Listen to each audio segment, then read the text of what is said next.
Telangana tourism పాలసీపై మాజీ మంత్రి KTR fire అయ్యారు. ఇక పాలసీలో 99 ఏళ్ల పాటు ప్రైవేట్ వ్యక్తులకు లీజ్ ఇస్తానడం సరైందేనా అని ఆయన ప్రశ్నించారు. ఇక దీనిపై ప్రభుత్వం సమాధానం చెప్పాలని కేటీఆర్ డిమాండ్ చేశారు. మీరు చెప్పారు టూరిజం పాలసీ తెచ్చినామని. ఓఆర్ఆర్ ని టీఓటీ పద్ధతుల్లో ఓఆర్ఆర్ ని ఔటర్ రింగ్ రోడ్ ని టీఓటీ పద్ధతుల్లో మరి 33 ఏళ్లకు ఇస్తేనేమో అది ఘోరమైన తప్పిదం అన్నారు అధ్యక్ష. చాలా పెద్ద స్కామ్ అన్నారు. మరి నేను అడుగుతా ఉన్నా మంత్రి గారిని, మీ టూరిజం పాలసీలో చెప్తున్నారు 99 ఏళ్లకు ప్రైవేట్ వ్యక్తులకు లీజ్ ఇస్తామని చెప్పి మీ టూరిజం పాలసీలో పెట్టినారు. మరి ఇది కరెక్టేనా? ఇది చేయవచ్చునా? అంటే 33 ఏళ్లకు ఓఆర్ఆర్ ఇస్తే అది పెద్ద స్కామ్ అవుతుంది. 99 ఏళ్ళు ప్రభుత్వ భూములు ప్రైవేట్ వ్యక్తులు, 99 ఏళ్ళు అంటే ఏంటి అధ్యక్ష? ఒక జీవితకాలం, ఒక మనిషి జీవితకాలం, అంటే పురాగాలకు రాసి ఇచ్చినట్టే.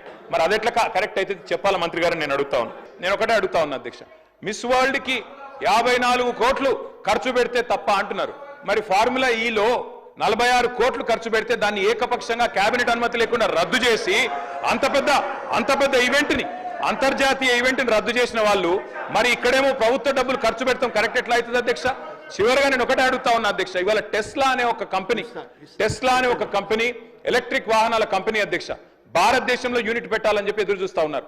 ఫార్ములా ఈ రద్దు చేసి అప్రతిష్టను మూతగట్టుకొని ఇవాళ 700 కోట్లు మొదటి రేస్తో వస్తే రాష్ట్ర ప్రభుత్వానికి ఆదాయం ఆ ఈవెంట్ను మూర్ఖంగా రద్దు చేయడమే కాకుండా ఇంకా మళ్ళీ ఈ రోజు ఇంకో ఈవెంట్కు 56 కోట్లు ఖర్చు పెడుతున్నాం. తప్పెట్లయిద్దని మంత్రి గారు అంటే నేను అడుగుతా ఉన్నా అధ్యక్ష, ఇది మీ డబుల్ స్టాండర్డ్స్ కాదా?